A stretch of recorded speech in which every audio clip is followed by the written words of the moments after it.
We want to take you into a kind of secret society, a hidden edge discovered by some very successful Americans. We discovered sales of a little pill are not just booming. We have traced a 74% increase in these sales in 4 years. So what is it? Does it work? And what is the risk? Here's ABC's Dan Harris. They are all around us, a secret society of the successful.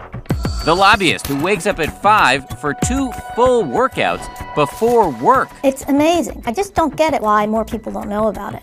The computer programmer who can now write code for 12 hours at a time. It helps you focus up for exceptionally long periods of time.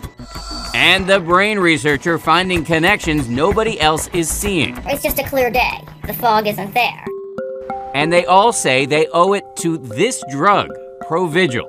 It's only approved for narcolepsy, sleep apnea, or for people who work irregular hours. But many people are now taking it for an off-label use to boost energy and focus. The drug, which excites the mind so much it's been nicknamed Viagra for the brain, is quietly being used by military pilots, pro athletes, and pro poker players. On the internet, there are hundreds of sites evangelizing for Provigil, explaining how to get your doctor to prescribe it to you or how to get it without a prescription. In fact, there is literally one site called buybrovigilwithoutprescription.com. Many Provigil users are secretive, but not Dave Asprey, a successful executive who often wakes up at 4:45, pops a pill, makes breakfast for the kids. There you go. And also flies all over the world as VP of a billion-dollar internet security firm. This can be the difference between I'm just making it through the day to I had like the best day of my life. Dave says he once flew 20 hours to Australia with almost no sleep, got off the plane, took a Provigil, and delivered a series of speeches that were so good they made the local papers. As a kind of experiment, we asked Dave to stop taking the drug for 3 days and undergo cognitive tests to measure his concentration and reaction time. During this whole 72-hour period, he said he just felt off. I've noticed that my speech is very slightly altered.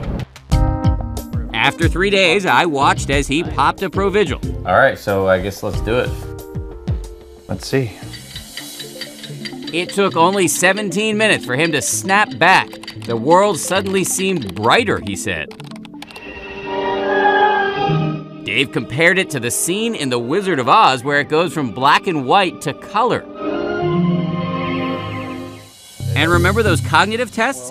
Even we could see it on the screen, a pronounced improvement over the day before. Which, of course, raises this question. Should we all be on Provigil? We called doctors all over the country to ask them if there's a downside. They told us there are rare cases of people developing a life-threatening rash, but the truth is most people don't suffer any side effects. Give me 5. There is, however, one big fear, and it's what we don't know. There have been no studies on the long-term effects of Provigil. If you need more energy, doctors say, your best bet is to get more sleep. So why put yourself at undue risk when you could simply get more sleep and engage in habits that are conducive for good sleep?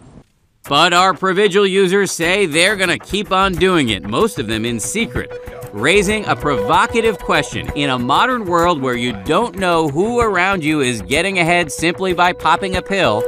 How far are you willing to go? Again, we've seen this incredible jump in the sales of this drug just over the past 4 years, and now the drug has gone generic, which means doctors say most likely we're going to see more people buying it. And does that make you more tempted, having done this story?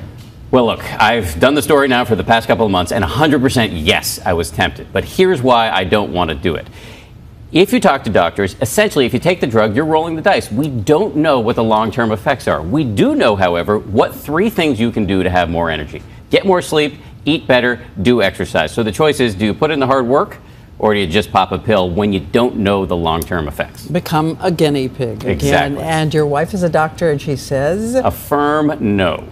No way. No way.